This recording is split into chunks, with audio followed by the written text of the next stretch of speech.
Anne-Laure Bonnet présente le deuxième numéro de Sport etc. Sur Public Sénat. Tout savoir sur l'émission de ce samedi 17 décembre 2022.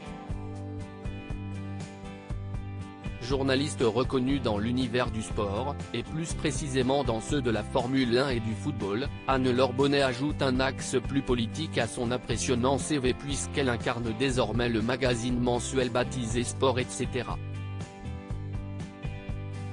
Sur Public Sénat. Lancée la veille de la 22e édition de la Coupe du monde de football, l'émission s'intéresse aux relations entre sport, société et citoyenneté.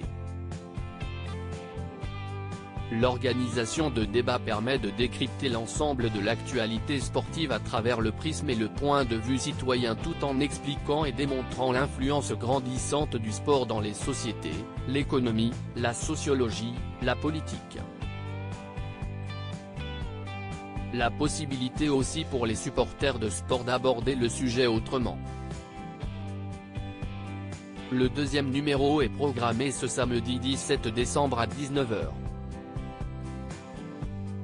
Anne-Laure Bonnet propose un premier bilan de la Coupe du monde 2022 alors que finale du mondial aura lieu ce dimanche 18 décembre 2022 au Qatar. Anne-Laure Bonnet propose de réaliser un premier bilan de la compétition avec ses invités, Christophe Chenu, chef d'entreprise et dirigeant de club de football, Raymond Domenech, ancien sélectionneur de l'équipe de France de football, Rachid Temal, sénateur PS du Val d'Oise, et Jérôme Casadieu, directeur de la rédaction de l'équipe.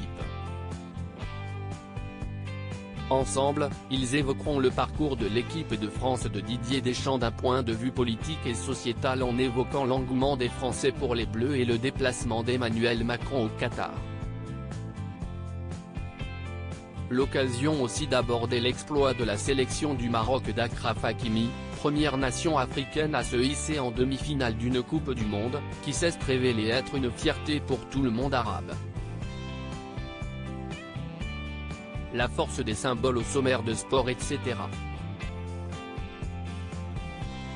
Au sommaire également de l'émission présentée par Anne-Laure Bonnet, une rétrospective des images fortes du mondial, de la protestation des Iraniens ne chantant pas leur hymne, aux Allemands portant leurs mains à la bouche au moment de la photo officielle, en passant par la première participation d'une femme en qualité d'arbitre central lors d'un mondial masculin. Le parcours de Stéphanie Frappart sera certainement évoqué avant d'étudier les audiences télé et l'impact pour l'image du Qatar à travers la planète. Sport etc. Présenté par Anne-Laure Bonnet, samedi 17 décembre à 19h sur Public Sénat. À lire aussi Coupe du monde 2022, comment est élu l'homme du match durant le mondial au Qatar ?